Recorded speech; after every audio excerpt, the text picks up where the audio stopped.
Oke, jadi buat teman-teman akal yang lagi nonton sekarang ini, pertama-tama aku mau say thank you lagi nih karena teman-teman udah ngeluangin waktunya. Dan sebenarnya aku lebih ke arah mau membuka wawasan aja soal teknologi pangan. Teknologi pangan ini bukan cuman belajar kimia dan biologi aja, tapi juga kita belajar semua hal yang ada di antara proses pengembangan makanan gitu. Jadi teman-teman yang mau dan tertarik untuk teknologi pangan, em, siapin diri kalian benar-benar ya untuk belajar semuanya, fisika, kimia dan juga matematika gitu. Waktu itu ngomonginnya soal food security gitu. Dan di situ speaker-speaker lain aku bukan bukan student kok, tapi presiden, presiden dari Jerman. Wow.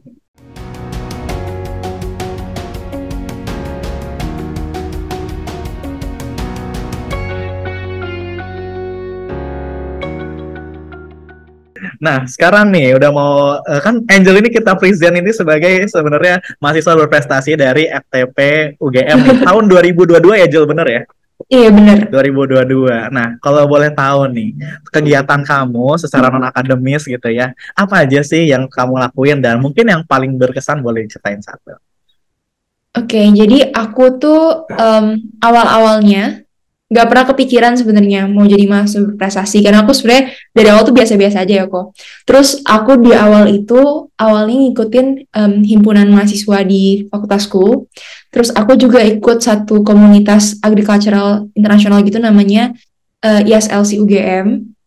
Di situ aku ada di departemen HRD jadi vice Kodep gitu di situ. Terus juga setelah itu aku dikasih kesempatan buat mimpin orientasi di fakultasku namanya PPSMB Agriforia gitu. Nah, mungkin alasan kenapa aku keterima di Mapres itu pertama gara-gara pengalamanku yang di PPSMB Agroforia itu sih kok, karena itu aku ngelitnya 50 orang dan emang kita berpikir cepet banget 3 bulan kita harus bisa membuat satu orientasi yang oke dan bisa diterima sama mahasiswa baru gitu.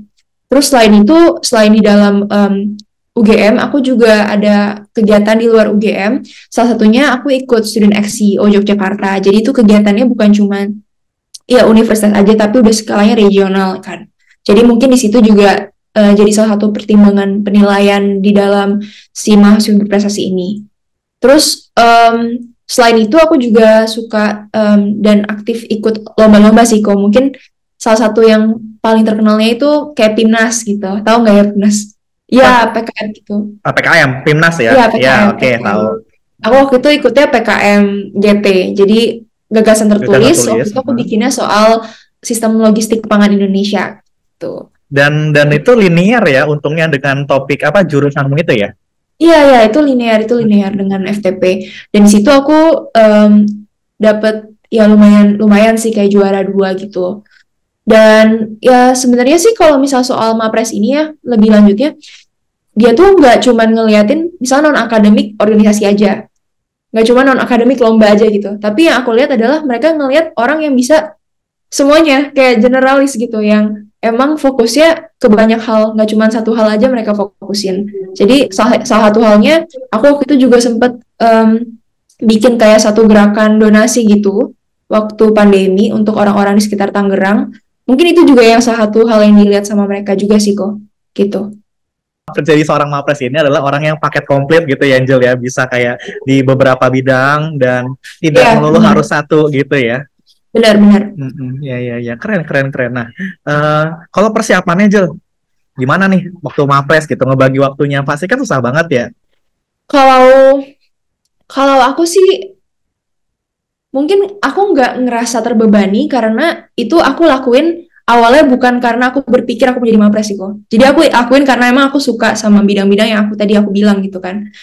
Tapi akhirnya karena teman-teman aku kayak mendukung aku kayak bilang kamu coba daftar aja gitu. Ya udah akhirnya aku daftar dan ternyata di situ aku dapat kesempatan buat jadi Mapres ini. Jadi secara kalau untuk bagi waktu menurut aku nggak susah sih.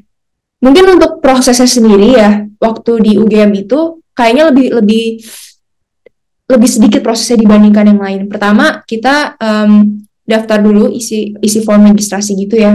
Terus abis itu kita bikin esai sebanyak 10 halaman. ini juga esainya itu tentang ide yang kita mau bawa dan harus sesuai sama jurusan kita gitu. Waktu itu aku ngangkatnya soal pangan lokal gitu. Pangan lokal yang aku pengen jadiin satu sumber untuk menurunkan angka obesitas di Indonesia. Aku bawanya kayak gitu. Terus setelah bikin esai, itu kita juga harus mengisi portofolio kita. Portofolionya itu ada berbagai bidang yang tadi aku sebutin, dari itu organisasi, perlombaan, paten, terus ada juga kewirausahaan kalau kamu ada bisnis, terus ada juga volunteer. Jadi sebenarnya yang dilihat nilai-nilainya itu banyak, nggak cuma dari lomba atau organisasi aja. Nah, dari situ nanti kita bakal dikasih semacam rubrik. Misalnya nih, kamu lombanya tuh skala nasional. Nanti nilai kamu tuh lebih besar dibanding kamu lombanya skala regional doang gitu. Dan sebaliknya, misalnya lombanya internasional itu lebih besar lagi. Gitu sih. Nah, itu aku isi itu semua, baru habis itu aku submit. Dan setelahnya ya tinggal nunggu aja sih kok. Kalau di UGM menurut aku lebih simpel dibandingkan universitas lain sih untungnya. Wow, oke, keren banget ya jadinya ya. Aduh, nggak kebayang deh kalau misalnya harus ikutan Mapres, karena aku rasa kayaknya nggak kurang kompeten memang. Cuma mahasiswa aja nggak berprestasi amat gitu. Enggak semua orang berprestasiku. Ini Berprestasi. aku akologi. Waduh, terima kasih nih ada yang memberikan testimoni ya. Oke, nanti harus jadi ini bagian depan nih ya. Iya. Oke, nah kalau dari ikutan itu kan tadi Angel bilang karena suka jadi nggak terasa susah gitu ya. Iya, Itu benar. satu hal yang bagus banget nih jadinya. Nah, tapi setelah ikut itu, apa sih impact-nya ke Angel nih? Jadi impact-nya itu sebenarnya aku langsung apa ya? Orang-orang kan jadi tahu aku ya, kok. Itu jadi satu hal yang bersyukur banget, kayak aku apapun yang aku omongin atau apapun, misalnya aku lagi ada ikut webinar, orang-orang mau dengerin aku gitu. Nah, tapi di satu sisi yang lain, aku jadi berpikir, berarti aku nggak cuman berhenti di sini aja, aku harus melakukan yang lebih baik lagi gitu kan. Mau itu aku sharing-sharing lebih banyak lagi soal pengalaman-pengalaman aku di universitas, bantuin mereka juga kalau misalnya ada yang mereka kebingungan mau milih path karirnya seperti apa gitu.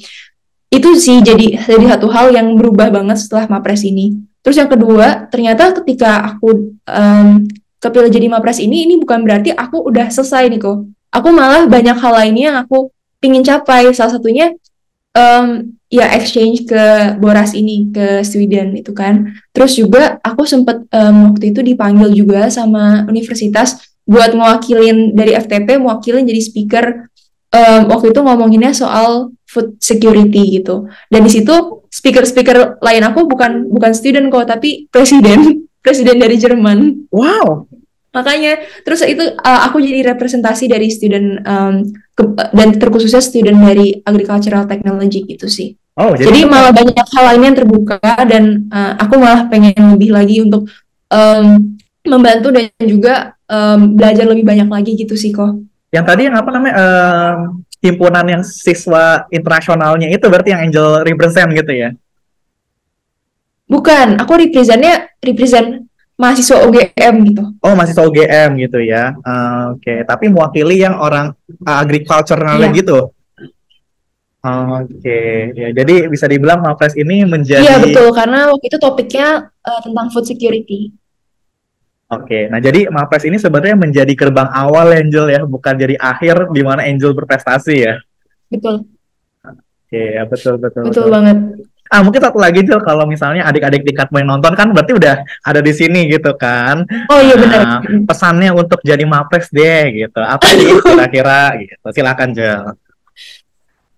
Sebenarnya Mapres itu bukan segalanya ya teman-teman, tapi mungkin hanya pikirnya itu lakukan yang kalian sukain. Nanti untuk hasil akhirnya seperti apa, itu yang nentuin orang lain gitu ya. Tapi yang bisa kita lakuin adalah kita menjadi yang terbaik dan melakukan yang terbaik dari diri kita gitu. Mungkin itu sih kok.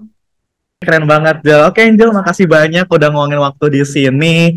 Sukses terus ya untuk studi di Swedia-nya. Semoga semakin banyak ilmu dan bisa diterapin untuk di kehidupan sehari-harinya gitu ya Angel ya. Oke. Buat sobat AK di rumah, terima kasih banyak telah menyaksikan video ini dari awal sampai akhir. Kalau ada pertanyaan terkait jurusannya Angel, bisa tulis di kolom komentar di bawah ini. Sekian untuk video kali ini, jangan lupa like, comment. subscribe YouTube kita, serta share video ini supaya semakin banyak yang bisa belajar bareng kita. Sekian untuk video kali ini, sampai jumpa di video selanjutnya. Dadah.